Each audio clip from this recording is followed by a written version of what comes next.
Good evening, podcast listeners, viewers, and whatnot. My name is Michael Pitzerus. This is Martin Murphy, and we are the Wish You Were Beer podcast. And we're just two weird guys who like weird beer. Oh, yeah. What did you pick up this evening, Martin? I picked up the snack this evening.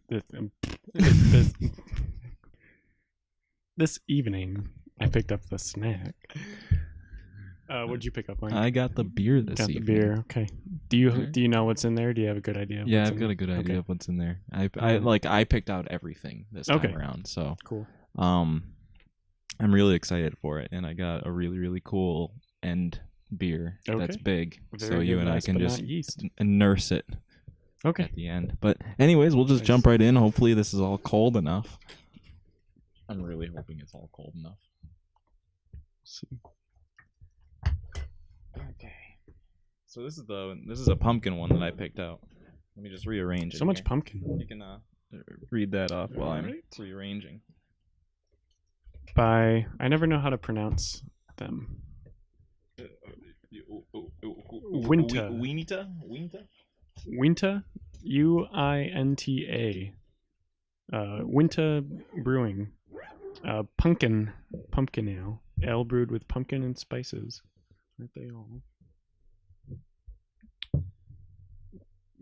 Wow, this is different. So they don't really give like a worded description on their bottle. They give like these measures of like hops versus malt and light versus dark. Yeah, so that's interesting. Maybe you can check it out on the Instagram later to see the picture of it. Goes well with anywhere. That's interesting. In Salt Lake City, Utah. Do we have anything else?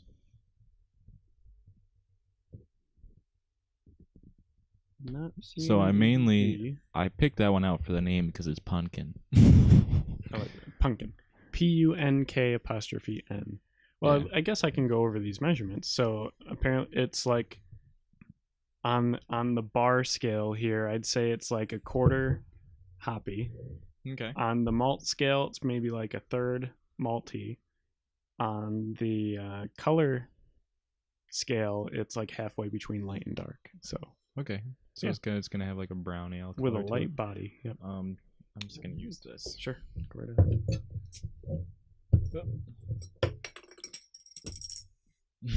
Sorry. All right. So I don't think that these are cold enough. So we're gonna have to deal with it. Yeah, that's okay. And they'll get colder in there as we go on. Yes, sir. Keep forgetting to bring my ice packs. It smells pumpkin-y. Oh, yeah? You know, I feel like I still have not had... It's a solid split there. Oh, yeah, nice. Well, maybe that pumpkin cream ale we had a few episodes ago, but I feel like I still haven't had like a pumpkin beer that was not like a hint of pumpkin. Yeah. Like, they're all like a hint of pumpkin. I want like freaking pumpkin pie mix in my beer, you know? I think that cream ale is the closest we got. Yeah, I like that cream ale a lot. It was just like solid pumpkin. Yeah. Like just all the way through. I really liked it. This is good. This is good. It smells very good. Yeah, it's got it is more of like a pumpkin spice sort of taste, but it does have the pumpkin taste in there. Like you don't miss that at all. No. Sorry I feel like about the the dogs temperature is barking in actually the kind of background. good too. Yeah, it's like yeah, it's not super. I don't know about you. Have you ever felt this? Pretty much in the fall in my house we have Sam Adams Oktoberfest because you can buy big cases of it for cheap. Yeah. And that is a beer I do not mind drinking like room temperature. Really? Yeah, I don't know if you've ever. I don't know. I've never really. I like my beers cold. Like I like them really cold. Yeah, of course, but they should be cold. I've never experienced like a particular beer that I'm like, it's pretty good room temperature. Like. However, I don't drink that many like room temperature beers. Hang on one second, please. That's okay. Oh, you better be.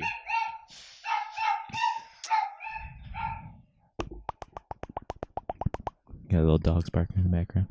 Anyways, well, I feel like some beers You like take out of the fridge, not thinking that like it hasn't been in there very long or something, and then you open it. And Yeah, it's like, I've had that a couple of times. and then like it gets warmer faster, obviously, and so maybe like halfway through, you're kind of like, oh, this is warm now, Yeah. but I need to finish it.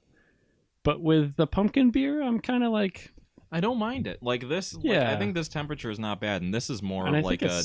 It's more of like a lukewarm temperature, Right. not a sort of room temperature, a little colder. yeah, I feel like these do well in Yeah. as they warm up a little bit. But yeah, I like it. No, it is very good. All right, let's get into my topic then. Alrighty.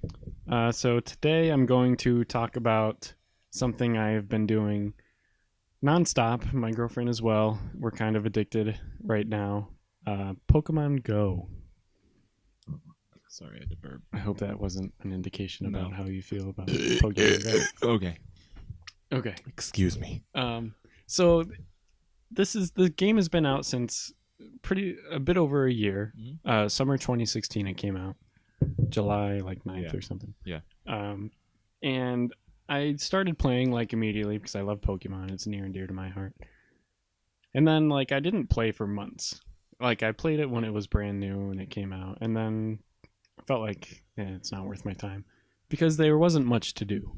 And it was buggy. It was really buggy. Yeah. Like, the tracking system for Pokemon didn't work, so you'd Yeah, be that's walking slow. around aimlessly just waiting for one to pop up. Yeah.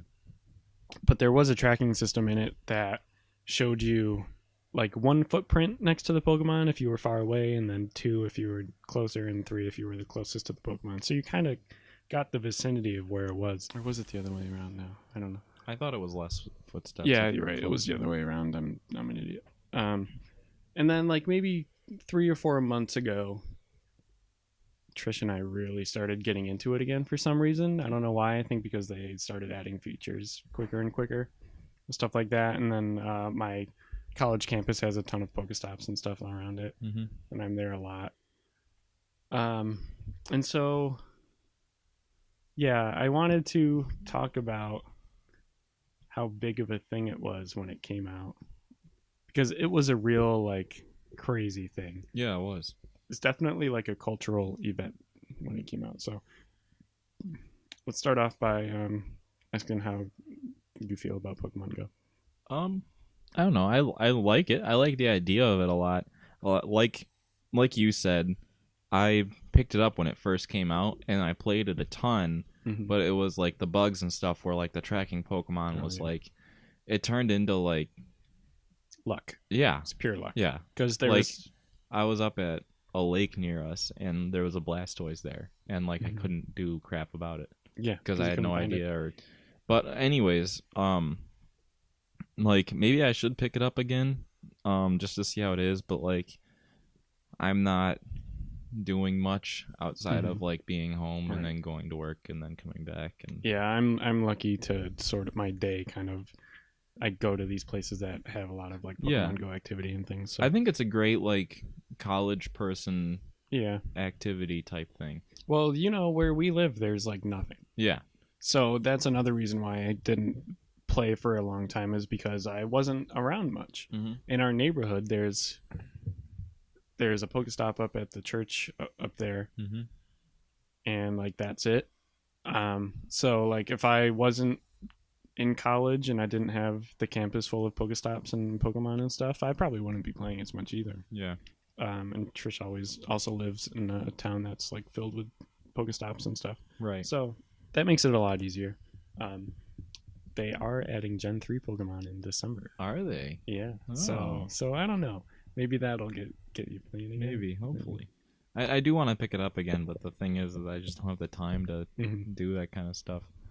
Maybe when the marching band season ends, but yeah. But like you, like Pokemon is one of these things that's been like close to my heart since I was literally like I think 4 or 5 or something like that. Yeah, me too. Pokemon was the first video game I ever owned.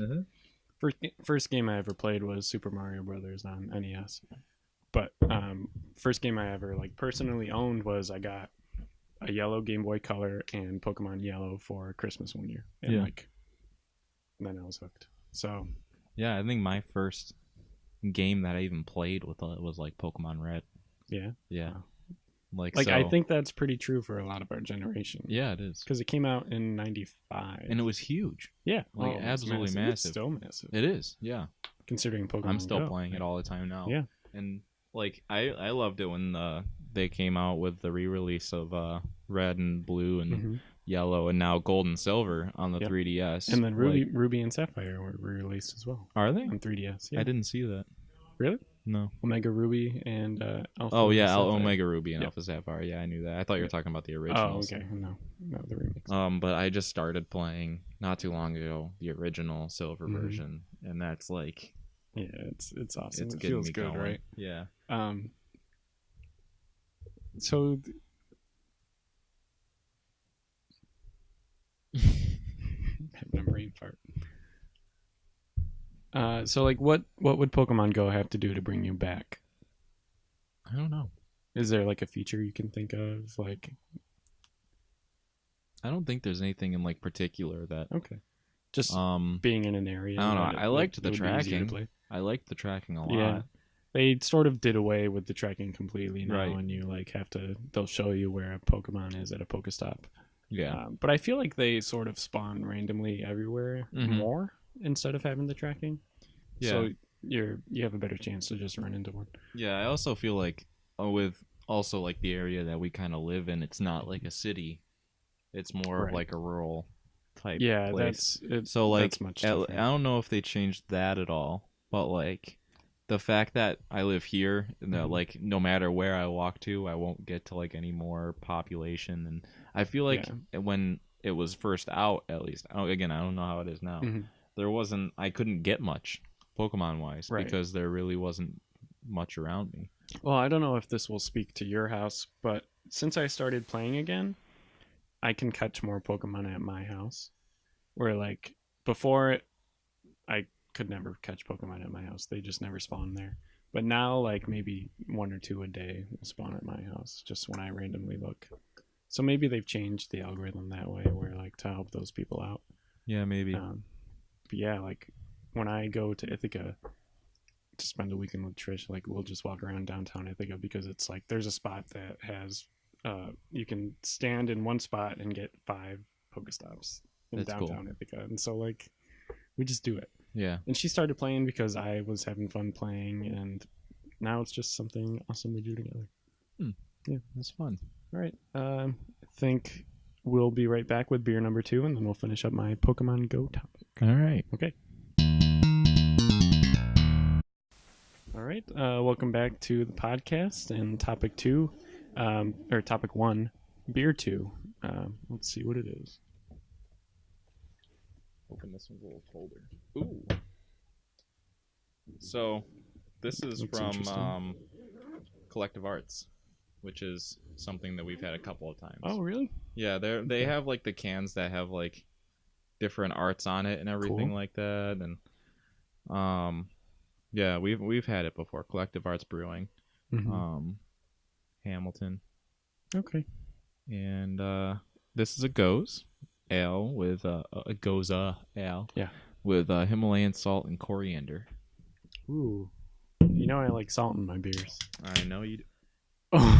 I know you do. I wonder if the camera got that. I do too. So I think that's a pretty good split there. I think so. You could hand me that when you're done, because I think there's still more to read. Oh yeah. Look at this. We're rolling good today. Oh yeah. Okay. So it is 4.5%. It's called Prophets and Nomads.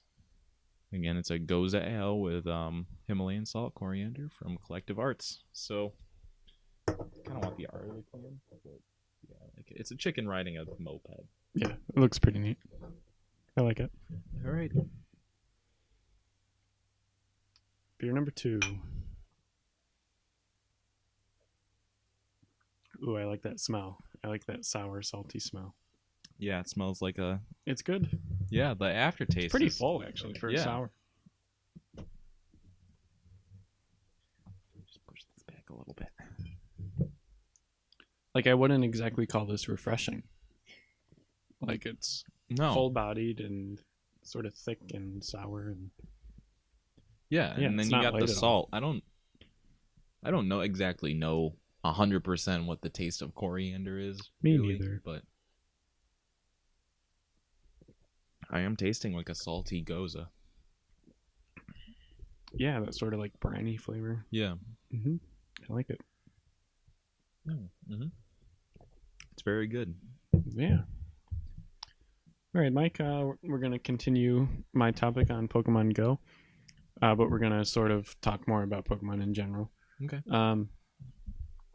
So we both established that Pokemon was our first game, or one of our first games. It's our first big game, really. Yeah, right.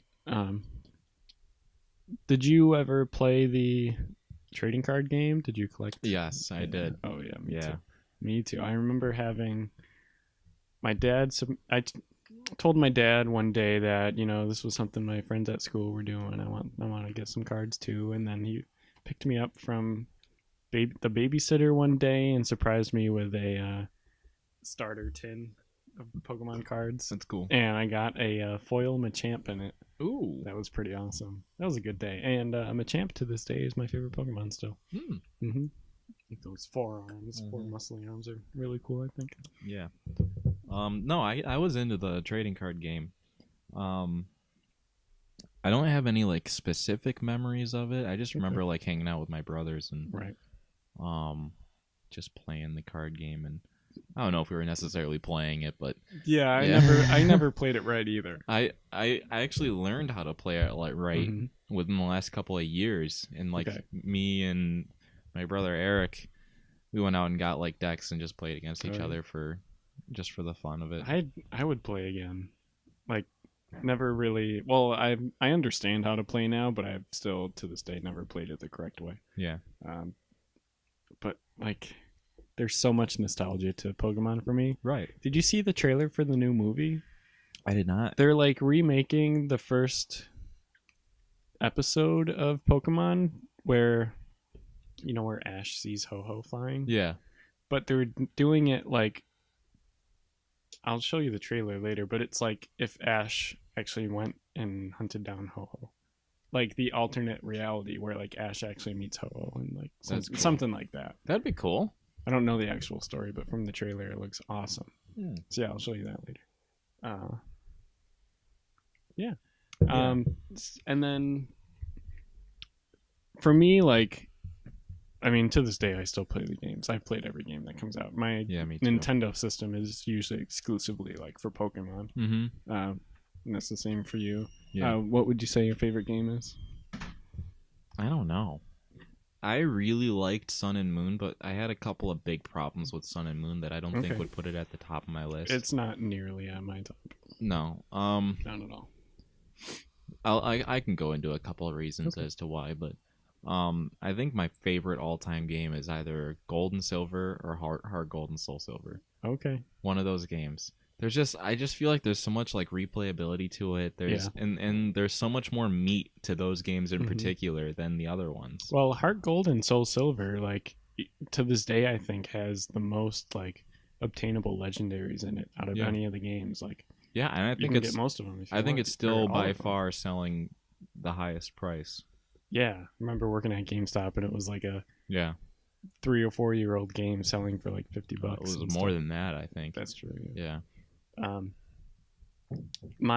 think my favorite, I think my second favorite would be Gold and Silver and Heart Gold and Soul Silver. Yeah. My first favorite is probably Ruby and Sapphire because that was when Sapphire. I became old enough to sort of understand the deeper level there was of gameplay there was to it with like the breeding and I'm right there with you in the same way. At the time I had never played a game more than I played Pokemon Ruby. I put like 300 hours into that game as like a 12-year-old, which is nuts. And I felt like Gold and Silver, like I wasn't at the age yet that I really understood maxing out your Pokemon, getting them to be the best they could. Yeah. But when Ruby and Sapphire came along, that was like I was like Googling things on the internet, finding out like the best Pokemon to have and stuff like Right. that. And I remember like with Red and Blue and Yellow, like I didn't even catch Mewtwo the first time I played No. it. Like I didn't even know that was there. I was like a dumb kid. Yeah, I like I barely just did went through the anything with game. Red Yeah, and I Blue. didn't know anything about it. Yeah. And then with Gold and Silver, it got a little better. And then with Ruby and Sapphire, I was like getting all the legendaries, getting every Pokemon to 100. And then Platinum, or like the I like what Platinum. that one? What are Diamond, those Pearl, ones? Platinum. Diamond, Pearl, Platinum. Those I've played the least. I think Platinum is really, really good. Okay. Yeah, Yeah, like I think there's a lot to that game because you go into like that alternate realm to find Giratina in Platinum. That's right. And that is a cool place. Yeah, I never really. I played through that one once, and I didn't even do all the extra stuff. That's the one I've definitely played least. I think Diamond, Pearl, Platinum is like my most played through Pokemon to this date. Wow, it's my least. Black and White I like a lot, and Black and White 2 I did Black and White 2. Black and White 2 was really, really cool. What about X and Y? How do you feel about that? They were alright. Yeah, in my head they were kind of alright, but looking back, I really love Mega Evolutions. I love them. They were like too. mind blowing because when like seeing the first images of like Mega Charizard and stuff, I was like, oh my god, that was definitely a nostalgia trip. Yeah, seeing the Mega Evolutions, and then Sun and Moon. The issues I had with Sun and Moon were I felt like I was never out on my own. Like there was always someone who told me exactly what to do and held my hand through the entire thing. Where like take that exact game and take all of that out. I think it'd be really, really good. I think so too. I remember like Red and Blue and Gold and Silver and even Ruby and Sapphire. I felt like no one told you what to do. Yeah. You know, like in Gold and Silver, there's that one town that you have to get the HM Surf before you can go further. Yeah. And like no one tells you where to get that or anything. You kind of just like and nobody just talk hands to it to everybody you. and nobody just hands it to you too. That's the thing. Yeah, right. Like you have to go up and find the person. Like not like your second best buddy doesn't come running up to you and be like, "Here's Surf." This. Or like you beat them in a battle and then they're like, "Here's exactly what you need to go further in the story." I think my rival in Gold and Silver is my favorite thing. Oh, right. Because he's just a jerk. Yeah. No, Gold and Silver. The rival or not red, that you get to name, the kid with the long long red hair. That's what I was thinking of. Yeah, he's just a jerk, and I love it. Giovanni's son. Yeah. That's who it is. Yeah. And I love how Heart Gold and Soul Silver had like those extra story missions too. Oh, that was so awesome. The replayability, I think, is the big thing with that. I've always wondered why Pokemon hasn't taken more advantage of like the DLC model. Yeah. Where like what if after like there's the core game and then for $10 you can buy like a story mission, maybe like a 2 or 3 hour story mission, and then at the end of that you get a chance to like catch a legendary Pokemon or something like that. Yeah. That would be really neat. Yeah. I think they should do more of the honestly the Gold and Silver approach where the two regions are in one, like next to each other and the stuff first time like I played through them I didn't even know about that. Yeah. Like that's God, that really blows my mind. Yeah. And looking forward, they teased at E3 last year that like work was being done on Pokemon for Switch, and man, I am so excited. Yeah, I am. That excites me too. I am so ridiculously excited. I do wish they stopped doing this sort of remake the game we just made. Yeah, right. So like they did that with Black and White with like Black and White 2, and now they're doing it with Sun and Moon. Well, it's such an easy cash grab. Yeah, cash grab. I'm not sure they do get rid of that. I think they should just remake Diamond and Pearl. I think so. At this point on Switch, like why not? Yeah. It always seems to match up with like the console generations. Right. And the reason why they didn't remake Diamond, Pearl, Platinum is because you can still play them. Right. Yeah. And like 3DS probably isn't the best or like the most leap forward yet to do it. Mm-hmm. But Switch is, and like when they teased that work was being done, they said like this is, I think the quote was by the creator or the head of like Game Freak, the studio that makes the Pokemon games. I think he said like something along the lines of this is like the Pokemon game you've all wanted for years, which could mean like freaking like real time like that. Skyrim Pokemon, or like a Pokemon MMO. Yeah, that'd be cool. So, yeah, that would be awesome. Awesome. Okay. I think we're right. ready to put this to bed. We'll be right back with Pokemon number 3. Beer number 3. All right, welcome back. We're going to start off with beer number 3, and then we're going to go into our snacks waiting to happen. Dun, dun, dun. The way I said that, I don't think matched with. Okay, so this one I'm really excited about. Ooh, it says Maui. That makes me happy. It is Maui Brewing Company. Okay. It's island brewed. So hopefully it's going to be coconut Hiwa Porter. Okay. Robust dark ale with hand toasted coconuts and hint of mocha. 6% alcohol by volume. And they're made in I don't know. It's in Maui, Hawaii. That's fine. That's good enough for me. And crafted with passion from the heart of paradise. We are an innovative and independent brewery. Welcome it's kind to of a hard word to say. The Ohana. But yeah, I am very Ohana means family.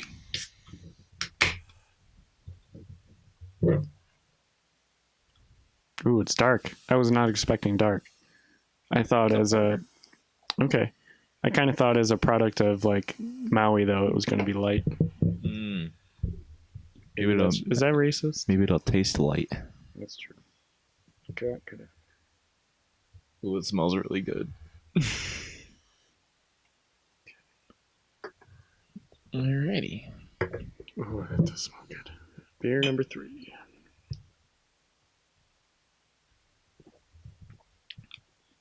Wow. This is very good. That's really coconutty. I typically don't like coconut.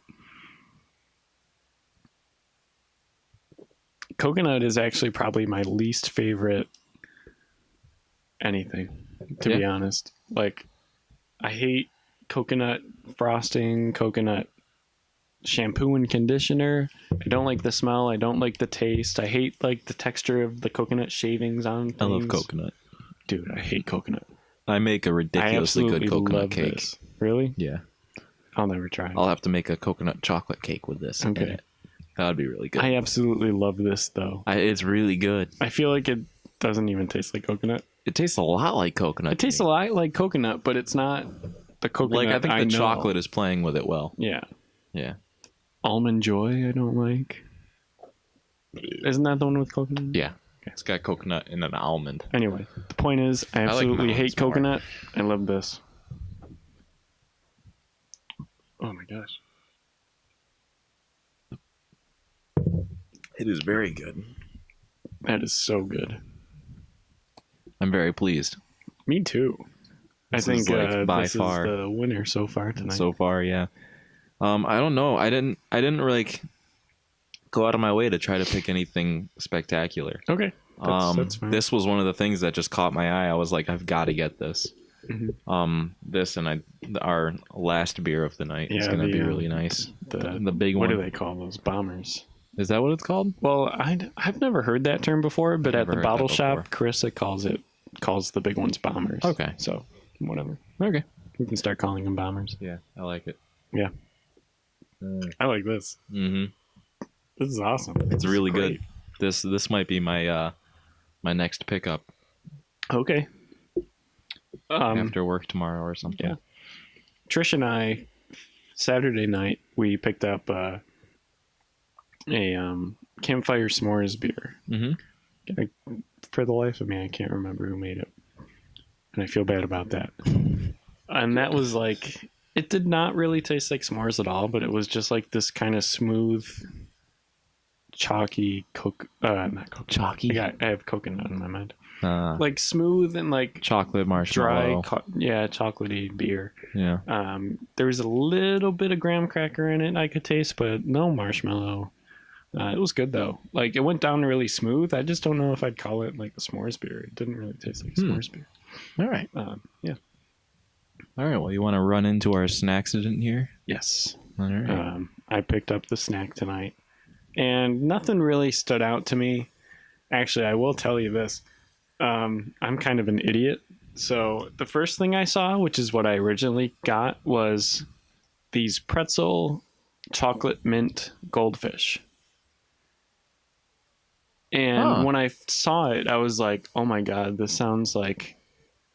It's interesting.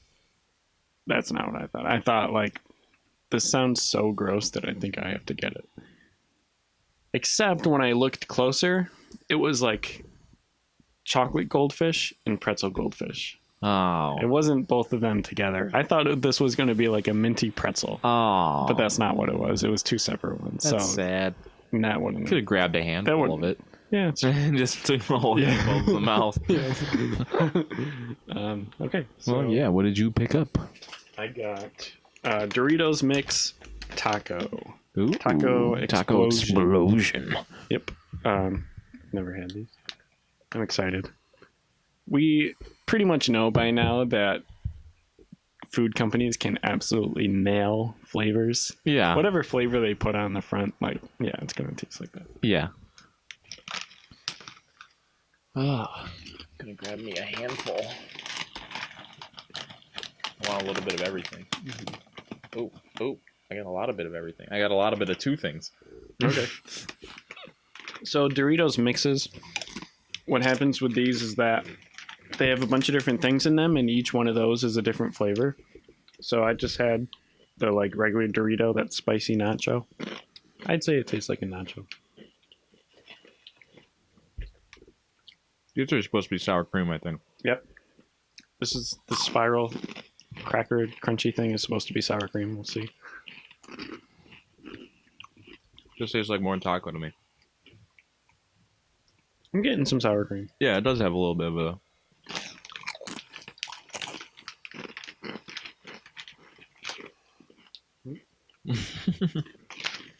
See if you can get me one of those tacos. Okay. This red thing is supposed to be salsa.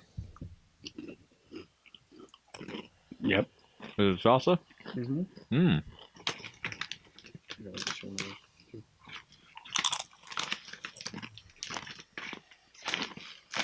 Salsa? Mm-hmm. Taco. Oh, yeah. Yes.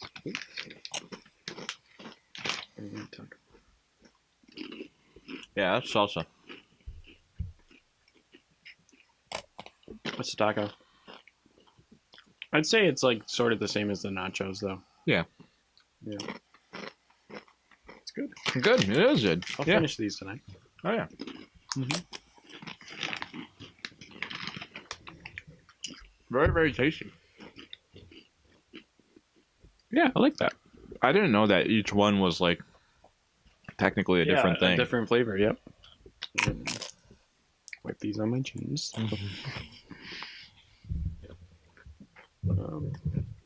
This beer gets me going.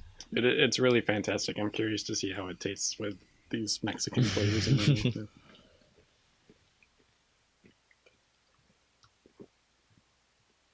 Good. You know what it reminds me of is like Mexis Ranger now. Or Shokabeza. Yeah. Or basically any chocolate pepper beer. Yeah. We've had a lot of those at this point. I wonder if like beer makers, brewers, like think their beer is more unique than it is. I wonder. Like they go ahead, they decide to make like a chocolate cocoa coffee pepper beer, and they think like, oh, this is gonna be amazing. This is gonna be fantastic. And then like me and you have like one of those. Yeah. There's a ton of those at this point. This is something I've never had. Shogaveza is the first one I remember. Yeah. So Stone Brewing Company, good on you. Yeah. Yeah, I like this a lot. I really don't taste a whole lot of coconut. I think if I tasted more coconut, like traditional, what you think of when you taste coconut, Yeah. I wouldn't like it. But I feel like the coconut is kind of like doused by the chocolate. I really want to make a cake with this now. Like a chocolate coconut cake. So like would you put it in the batter? Yeah. Okay. Or in the frosting? Mix it with the frosting? Both. Make whipped cream with it? Mm-hmm. Put some heavy cream in it and whip it? Mm-hmm. Whip it good. Mm-hmm. Yeah. All right. Alrighty. We'll get back at you with Beers 101 and beer number 4. All right. Okay. Welcome back to the podcast. This segment is Beers 101, but first we're going to check out beer number 4. So this is the 21st Amendment one that I picked out. Okay. We love 21st Amendment. We do. I will let you read this. Okay. Oh, the Fireside Chat. I have seen this a million times, but never bought it or ordered it or drank it. Really? Yeah, I've seen this like everywhere. I don't know. Because like their box designs are really eye-grabbing, and so I see it all the time, but I've never thought to buy it. It apparently just came back because it's a winter spiced ale. Okay, yep. Seasonal release. Winter spiced ale, 7.9% alcohol content. Yeah, we're pretty high today. Yeah, that's true. Fireside Chat by 21st Amendment. Ale with spices added. There's not really a whole lot of more description. I assume it'll be like the standard winter spices that are just like, you take a sip and you're like, winter. Do you remember that, there was that one Christmas beer you ordered? What was it? Was it the pine tree one? It literally tasted like Christmas. God, who made that? I don't remember. Was it Southern Tier? I don't Southern think Tier so. has a Christmas one. I can't remember who made it or anything like that, but it tasted like it had like pine like and gingerbread, like nutmeg cinnamon, and nutmeg. Yeah, that was awesome. It was great. So, I am generally a fan of winter spice. Yeah, me too. But I also feel like oh my god, we're not quite to the season yet. This is like gingerbread. I smell gingerbread, right? Okay. That's not a bad pour. Beer number 4.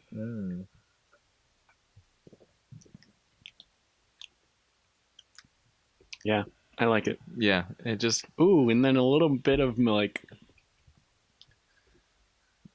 Oh, I'm probably wrong, but do you taste a little bit of mint at the end? A little bit of like... Yeah, a little bit. Yeah. Yeah.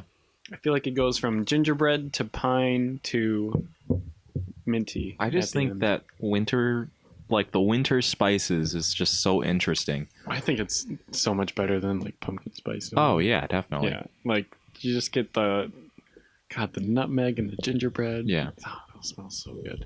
You know, I think so. Something that I talk about a lot is that like I'm not a big pumpkin person. Like when the fall comes around, being from New York where we are, I'm way more into apples than I am pumpkins. Yeah, and we talked about like this way on more. Our second to last episode. Yeah, was it the last probably. I don't know. I think it was second to last. We talked about like this kind of thing.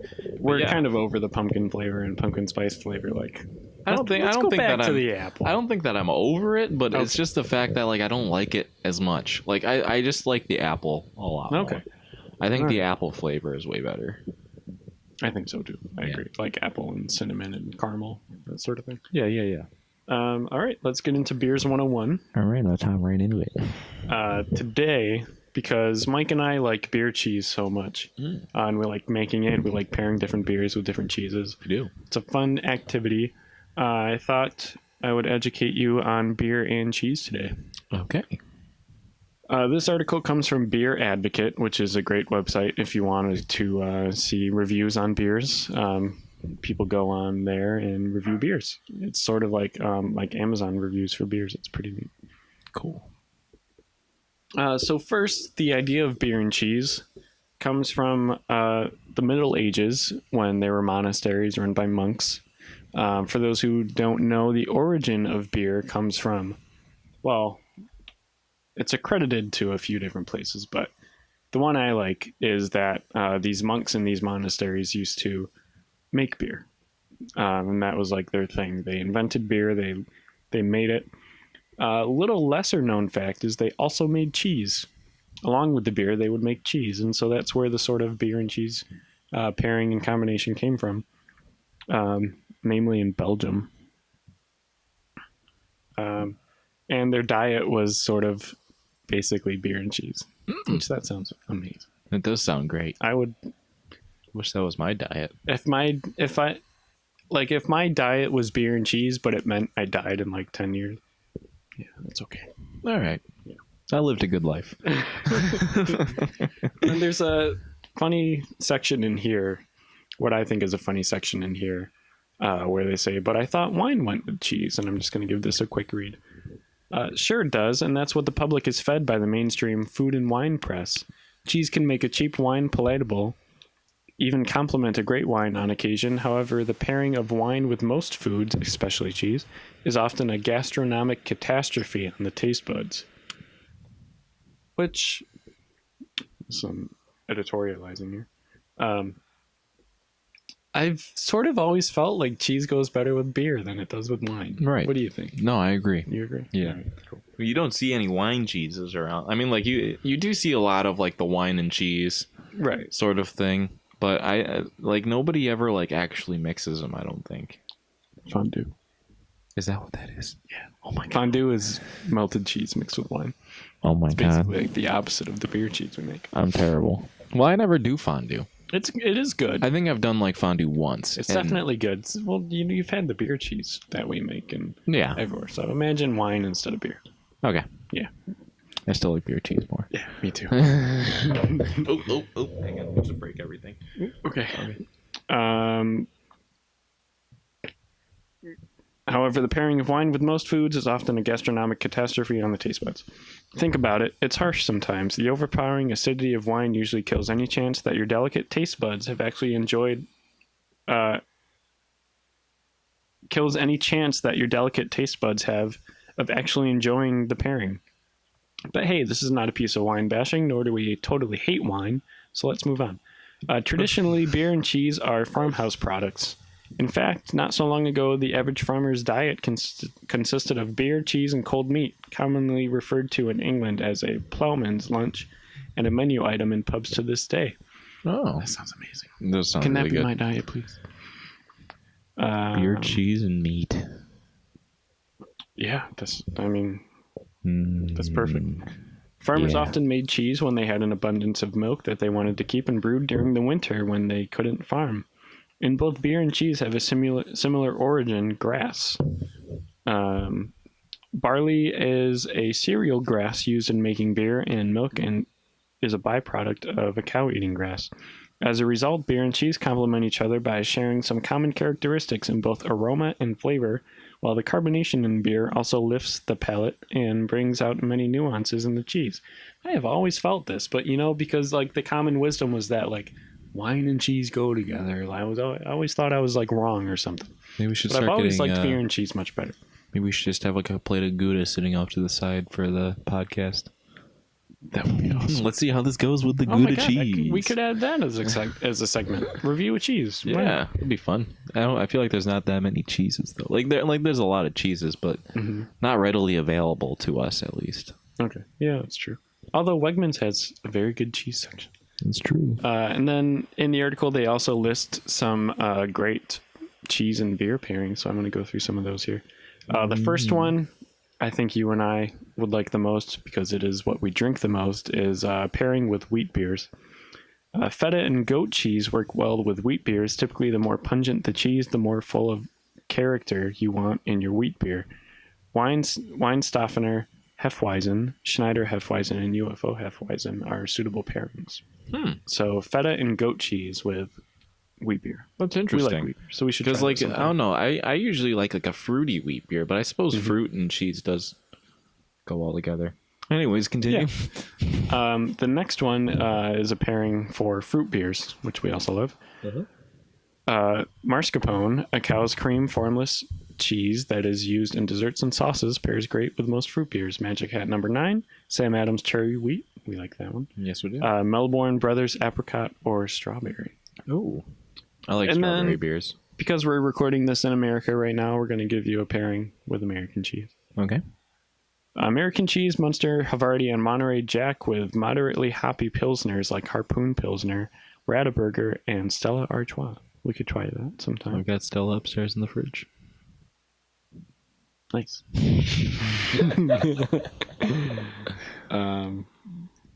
Those we won't talk about.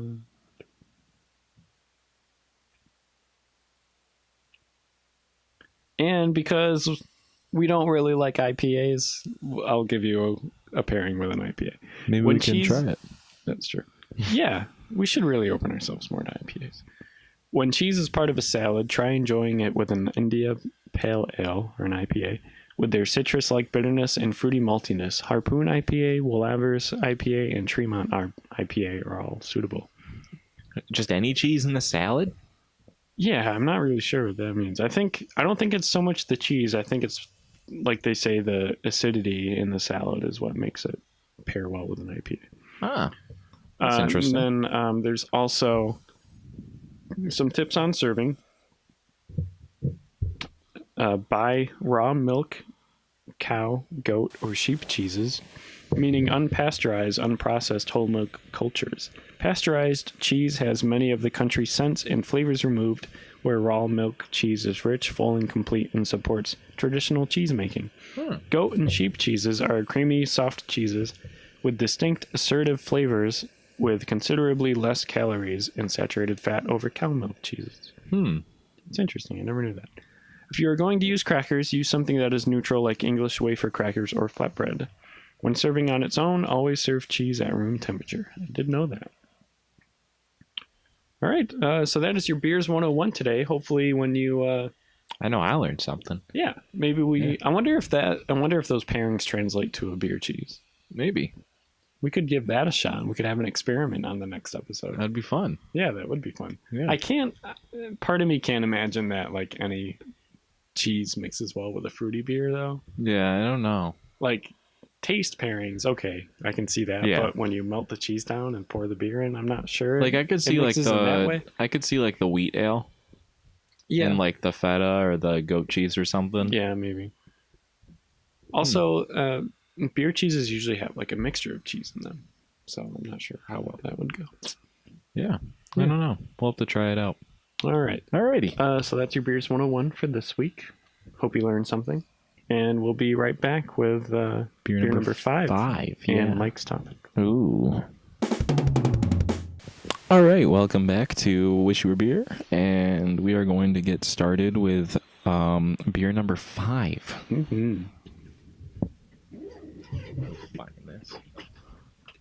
Okay. So this one I'm also really excited about.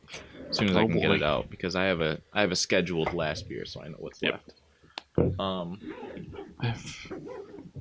No, okay. So for a second I thought I had this, but no, it looks like just one of the other cans. So I think recently, because last time I bought beer, I went in and when I asked her for recommendations and stuff like that, she pointed at this and one other sour next to it and said that those sours are really, really good. This brewery has similar can designs for all their cans, where it's like the solid silver metal can and then like sort of a solid color, like that's mostly pink, right? But then there's still a design on it. So I thought for a second I had that before, but I did not. Right. So this is Prairie Artisan Ales. It's called Vape Tricks, which is great. Okay. It's a sour ale aged on cherries. 6% alcohol by volume. I'm going to be comparing this to the Petrus aged red. I am too. I'm hoping it's going to be like a lighter cherry flavor, because I like the Petrus a lot, but I feel like the cherry is like a dark cherry, sort of like. Ooh, that's pretty dark. This excites me though. Yeah, it's red. So, God, I gotta find out his name now. Yeah. But the guy who owns the bottle shop with his wife there, wow, I took way more than you did. Sorry. I'm driving. Well, I can smell it from here. He said that this is his favorite sour that's out now. Yeah, so that makes me excited. It also, last episode we had a pretty hyped up beer that turned out not to be that great. So all right. Ooh, yeah, that is potent. It doesn't taste as sour. No, it's more just like bubbly on your tongue. It's a lighter cherry flavor. Yeah, that's very light. I'm happy with this. Not digging the smell though. No, the smell is very sour. It's very sour, kind of bad. It's got like a yeah, I think the smell is almost bad. Like, yeah, this might be one of those beers you have to plug your nose with. Yeah. Taste though is great. The taste is really good. It tastes really good. Maybe this is one of the ones that you have to drink out of the can. So you're not getting the smell we're getting of it. The smell from the cup. So not really much of a description. Okay. No, there isn't. It says it's aged on cherries, which could be why it is more. The smell is more of just a flat sour ale, but the taste is like light and cherries. Mm-hmm. It's great. It is dark though. That is like holding it up to the light. It's not really translucent at all. That is dark. Yeah. All right. Michael, are you ready for your topic? I hope so. I'm not sure exactly how much time we're going to squeeze out of this, but we're going to try to. Okay. So recently I started a new job. Congratulations. Thank you. And one of the things I had to go through today was watch a whole bunch of videos on like safety regulations and everything else of that sort of like, damn you, OSHA. Yeah. How to fight a fire with a fire extinguisher, the different kinds of fire extinguishers there are for the different kinds of fires. Like straight up how to use a firefighter. I don't know if you... What did you get the acronym for how to use a fire extinguisher? Pass. Like pull the pin, whatever. Aim, squeeze, and sweep. It's so stupid. No, but you know, it's... I know. Yeah. But the thing I didn't know was that there's a bunch of different kinds of fire extinguishers for different kinds of fire. Right, different chemicals that put out different things. Yep. But anyways, it was like super 1990s, like really. Do you think you could send me like a snap of one of these videos? I'm all done with them. Done? I would have otherwise. I known, I would have. Oh, then but my experience with training videos is going to be much different. I'll see if I can find them on like YouTube or something. But it almost added like a good comedy element to it. Like they were referencing old videos, and the old videos that they were referencing in there, like that showed were like the black and white videos. Like every once in a while, the picture would scroll down and then like come back up, like it was on a film. Oh my god! Did they like spoof Seinfeld, where they're like, no, they didn't. But that like, would be funny. You know, I'm just gonna talk about a few key things that I saw that were absolutely hilarious. Okay, and then I can give my experience with training videos because I have a similar experience. So starting off with the lady who had she had like a men's workman's like a workman's shirt, like the button up tucked into her pants. Oh my god! And like, how high were ruffled her pants? Ruffled out a little bit, and then she had them tucked up to like the bottom of her breasts. Oh my god! So like it was like pants that went up to here, and then on top of that, like. All of this was like oh my god. It was absolutely amazing to watch. And then there was a video that was like knife safety around everything. And it went through like, okay, so I understand that these are like blanket videos. None of them are like specific to like certain jobs. Everybody watches them who has it. They talk about walking with a knife in the work area. Oh boy. This guy was carrying a machete. Like this long. Are you serious? I'm not kidding. He was walking through the workplace. Was there like a guy like carrying a katana that was like no, but it was quite funny. Like just I have the stuff. It's like here's how to walk safely with a knife. The guy's holding like like a stupid knife. Yeah. Oh my god. Like something that you'll never see. Yeah. And like it went through a couple videos of like people like deboning chickens, and like they have those extremely sharp knives, and they're like, which you're not doing. Out comes the bows. No, I'm not. That's fine. But like, and then they talk about like, you know, we had to sharpen the knives, and when you sharpen the knife, it's sharp, so you don't want to kill anybody with it. It was literally that. It was literally that. Wow. Like half this stuff was so incredibly like, duh. Yeah. Like. The guy talking about, God, what was it? I think he was talking about the firefighters or fire extinguishers or something. And he was like, he said something along the lines of, when a fire breaks out, it's because of this, and then you got to put it out with a fire extinguisher. Now, that might seem basic, and it is, but some people don't understand. Okay. Like, which, like, I can sort of level with, because it's like, I've met some dumb people that, like, right. I don't know if you know how to use a fire extinguisher. Yeah, but, I can't trust like, you. Like, to the point of, like, make sure everybody in the area is wearing shoes, so that way if you drop a very sharp knife, it doesn't totally impale their foot. Oh my god, that must have been like mind-numbing.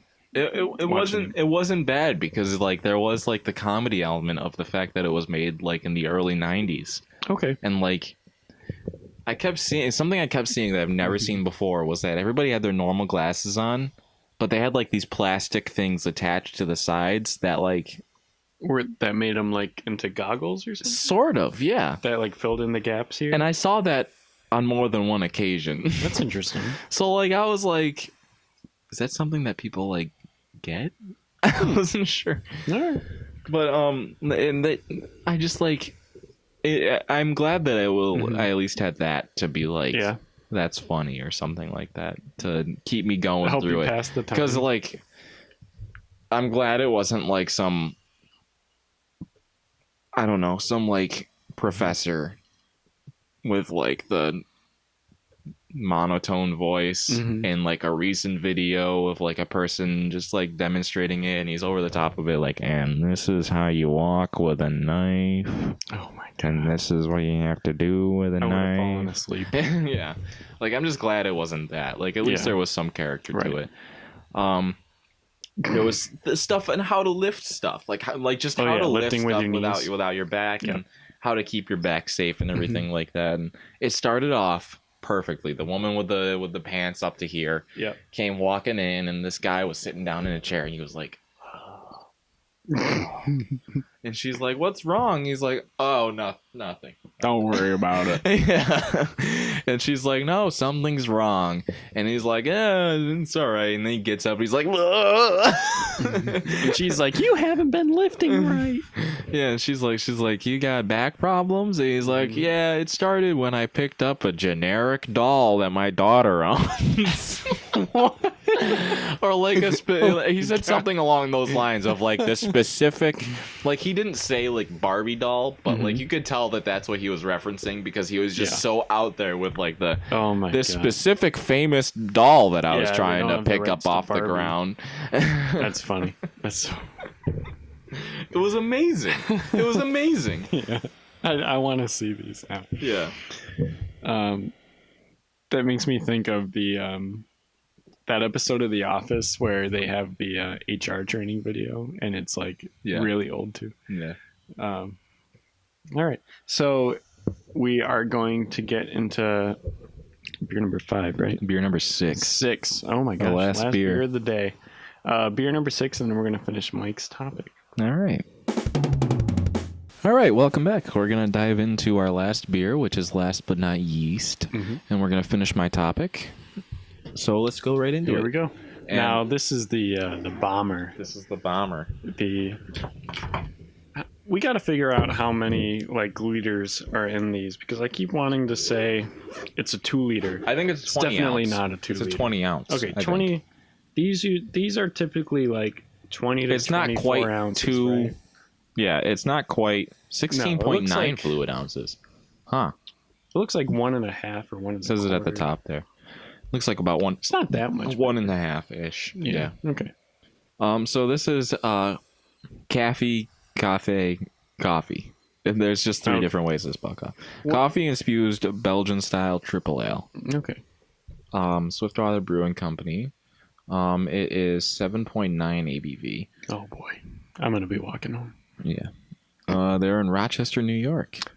Man, some of these places are so close. That's an hour and a half drive for me. Yeah. Not even. Yeah. You're right. Oh, there it is. All right. Mike's been hyping this one up to me all night. I've never just like last week, so we'll see how it's probably going to end up being horrible then. I think we just set ourselves That's up light for disappointment. for a coffee beer. I can kind of see the color though. Like I think that's about half. That's a good color coffee beer. But oh no, actually you're right. That is really light. Let's see. I was about to say, if I have more than you, then I'll dump some in. I think I've got a little more. It's too much. No. Darn it. That's close. No, yeah, that's okay. Alrighty. Beer number 6, last but not least. Ooh, the smell is just Smell straight is up like coffee. really punchy in the face. That's good. I had some more of the Doritos tacos during the break, so. Ooh, that's just coffee. That's really good. I like it a lot. That's like a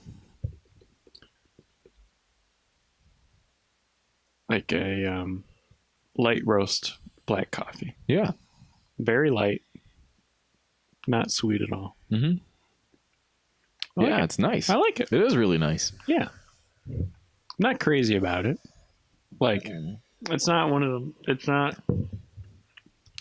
It's no cookie dough beer. But it's nice. Right. It's nice. Yeah, Yeah, it is really like- nice. It's good. I would drink this in the winter. I'm very happy with it. Yeah, me too. And it's light. I didn't expect it to be this light. Yeah, me neither. There's percentage. Why yours looks Here, way there. darker than mine does. really Oh no, it's I just got the bottom of curtains it, too, behind though. it. okay. Never mind. Let's put it up to the light there. Here's the color.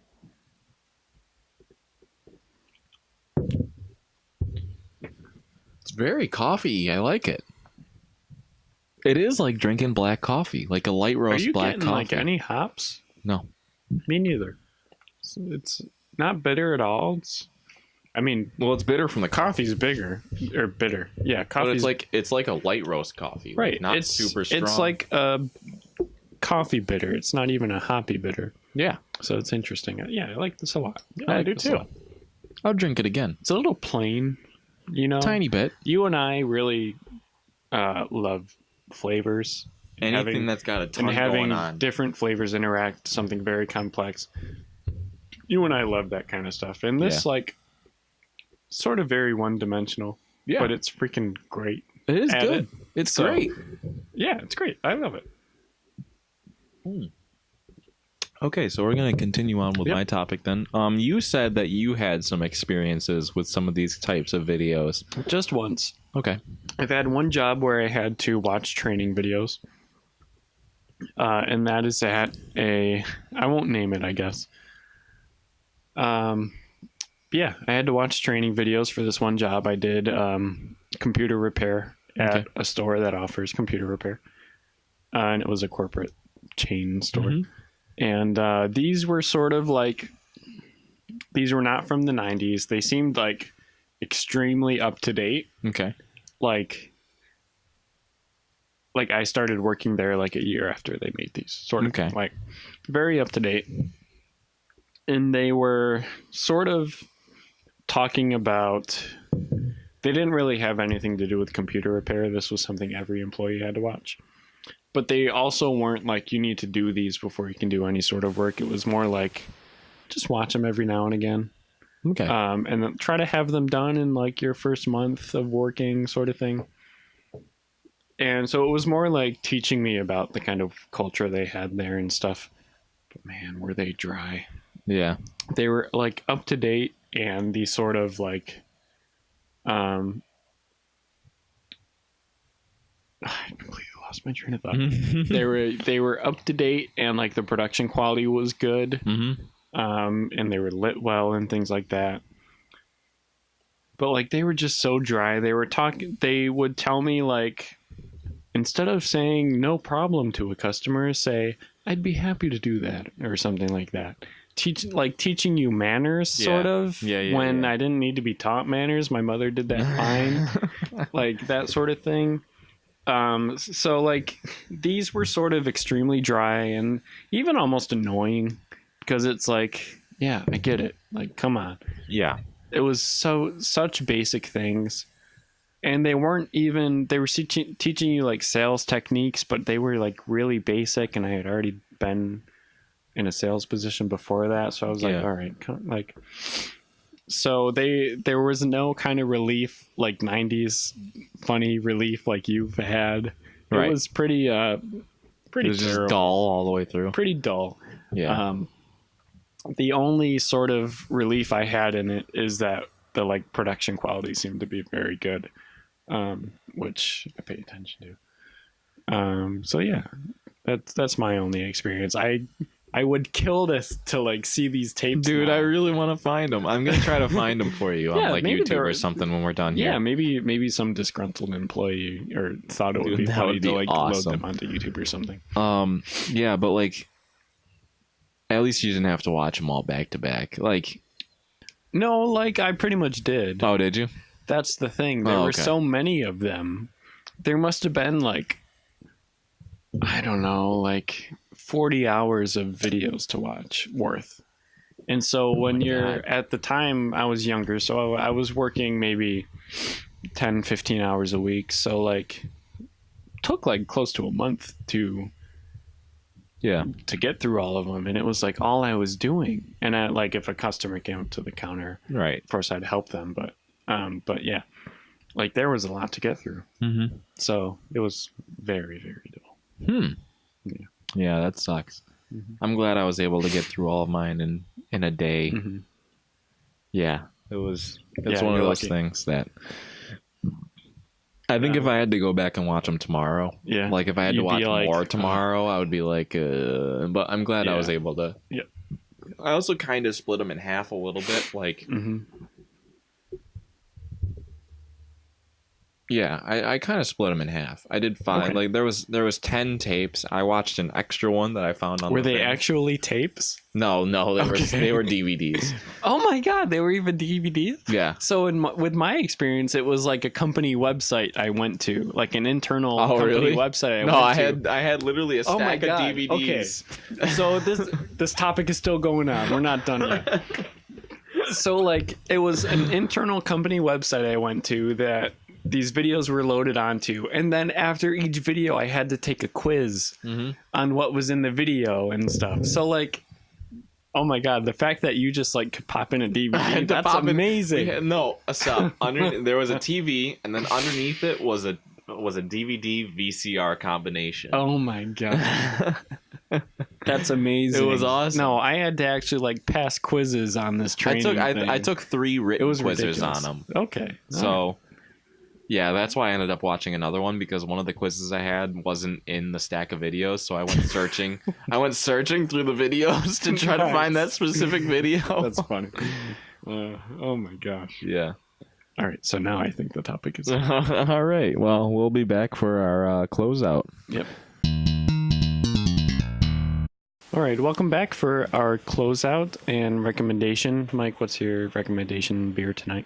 My recommendation is Ellicottville has a chocolate cherry bomb. It's an imperial stout that just is like, it punches you in the face with chocolate and cherry. I love that saying. It's very, very good. I feel like punching you in the face is a great way to describe flavor. Yeah, it smell is. And all that stuff. Yeah, it is. It's very like prominent, just chocolate and cherry, which is 2 flavors that I'm a huge fan of. Okay.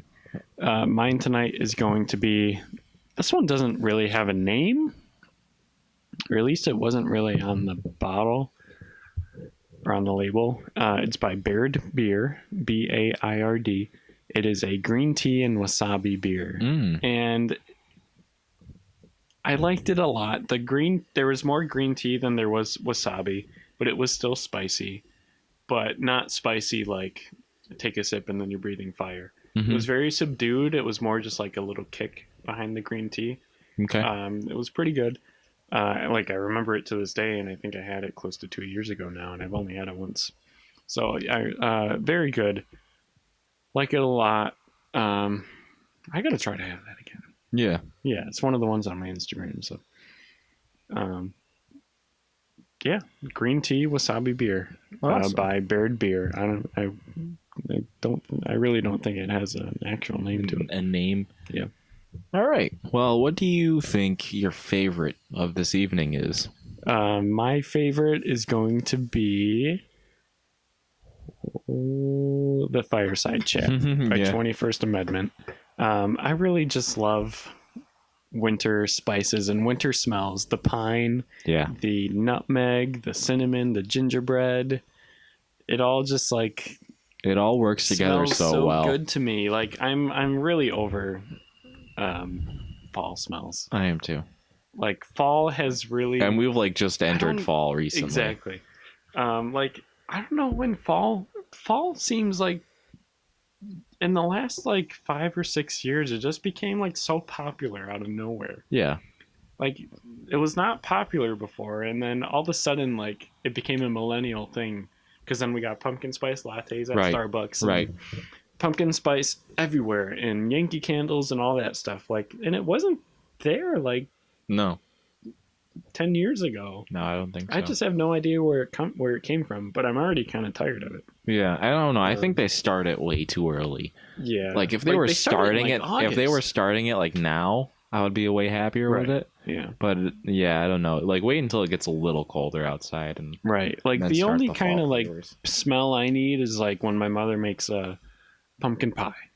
I'm good. I don't need it in like my candles and my coffee and everywhere. I like the smell of pumpkin pie. It's just great. Yeah, or like when I take my one seasonal trip to like Beacon Skiff Apple Orchard. Right. Like and I'm good. Yeah. Like, but man, like the winter stuff. Mm-hmm. Yeah, I like winter stuff. It just makes me think of like having a pine tree up in my living room for like a month and a half straight. Right. Or like ooh, it's so good. And then gingerbread cookies and nutmeg and those nutty smells. Like it's just fantastic. I really love tasting that in a beer. And the first Christmas beer I had was at Now and Later, like a year or this last Christmas season. Yeah. You ordered it and it was perfect. It was perfect. God, I wish we could remember it. Yeah. Southern Tier makes a really good one, but I don't think that was it. I'll have to see the label. Yeah. I think I'd recognize it if I saw the label. Southern Tier text on it. Yeah, so I don't know. I just remember there being a Christmas tree on it, and it has like that sort of like gross lighting to it where it's like kind of faded and yeah. All right. What do you think your favorite is tonight, Mike? I am going to have to go with this Maui coconut Hiwa Porter. This is our second episode where we have not agreed. It is. Just something about it. It was so interesting. Mm-hmm. It was like nothing I've ever had before. Okay. Because I've never had coconut anything in a beer. Yeah, that's true. I haven't either. And especially like coconut chocolate. Whereas like I've had the winter spice before, and I think that's what's putting me off, is that I've had a better winter spice than that, which is that one that we had last year. But still, like the coconut, I love coconut. I know you don't love coconut, but I love coconut. And the coconut and the chocolate, and the fact that the coconut was actually prominent, whereas like, I don't know, sometimes you get these sort of beers that are like, it's this flavor, and you're like, get nothing. Yeah. Like, whereas like you're getting immediate coconut and chocolate, and I really liked it. It was probably like, this is something that I would buy. Both of these actually is something I would buy more of. And I'll mention, this was a very hard choice for me. I almost picked this. I mean, like up until the Fireside Chat, the Maui was going to be my favorite. Right. Because while I don't like coconut a whole lot, that beer tasted fantastic for being a coconut beer. Yeah. So like, I don't know, I just like those winter spices so much. And while I've also had a better one, I just think something about it was speaking to you today more than the coconut. Yep, exactly. I feel you. Yeah, I think that if it was colder, like a little colder outside too, like this would be even better. Yeah, probably. For sure. Alrighty. That is the 6th episode of the Wish You Were Beer podcast. Yeah. 4 more until number 10. Yeah. It's pretty crazy. Make sure you go out and follow us on all of our social media. We've got Twitter, which I haven't tweeted in a while. I probably should probably do that. Twitter, Instagram, Facebook, and then of course you can leave a comment on the YouTube video. Again, please submit your questions. Like if you have a question about beer, we can use it on Beers 101. Yeah. Or if you have a recommendation for us, you'd like us to try something, we can try our hardest to get it and try it on the next episode. Yeah. Yeah. Okay.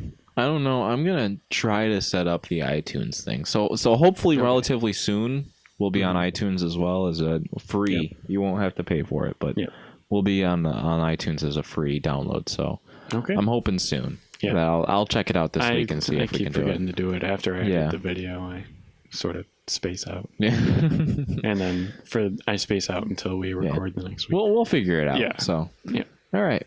Okay. Thank you. Bye. Bye.